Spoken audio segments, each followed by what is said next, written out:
COVID-19, many metropolitan cities are still doing school entirely online.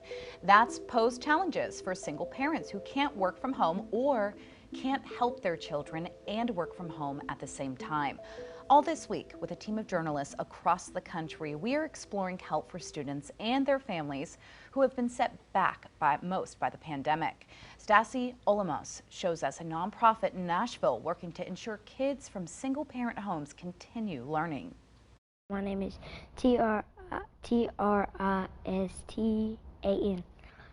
His dad was taken to the jail system, prison system, so he was gone a majority of Tristan's life. So I have been the sole support for him since he came out. Shanika Sanders isn't alone. According to Metro Social Services, more than 13% of households in Nashville are run by single mothers, compared to 4% by fathers. So when the COVID-19 pandemic hit and schools went virtual, her burden only got heavier. Single moms are already trying to live in a city that you cannot afford on one income, and then to try and tell them that they have to educate their children and try to work. And then when you add on top of that, families that are either living in crisis or potentially have lower income paying jobs don't have the liberty to work from home. That's why the West Nashville Dream Center opened this little schoolroom, accepting 32 students, staffing volunteers and shifts, and providing free meals through the Second Harvest Food Bank. We space them out, we wash our hands, we wear the masks. The hardest part is when they're melting down and they're scared or they're worried or they're finding out that they're not doing well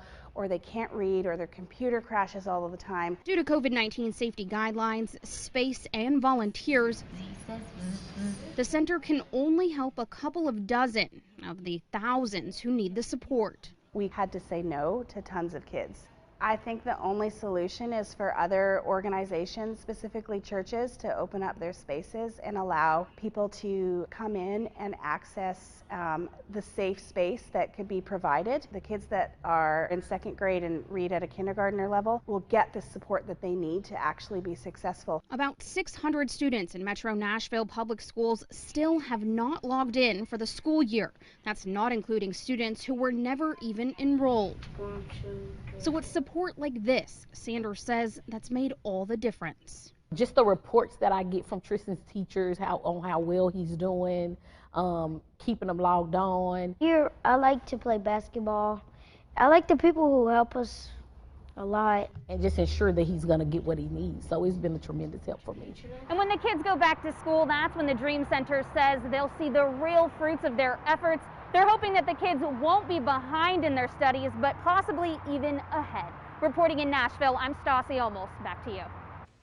Metro Nashville schools are set to phase children back by younger grade levels first by November, but the Dream Center plans to keep its schoolroom running as long as students need. All week we are bringing you stories as part of this project here on KXAN, like how one state's largest employer has created a virtual learning environment for students while mom and dad are on the job. That's tonight on KXAN News at 5. Online now, Pandemic Pass or Fail, Solutions for Education Equity, the Digital Investigative Project.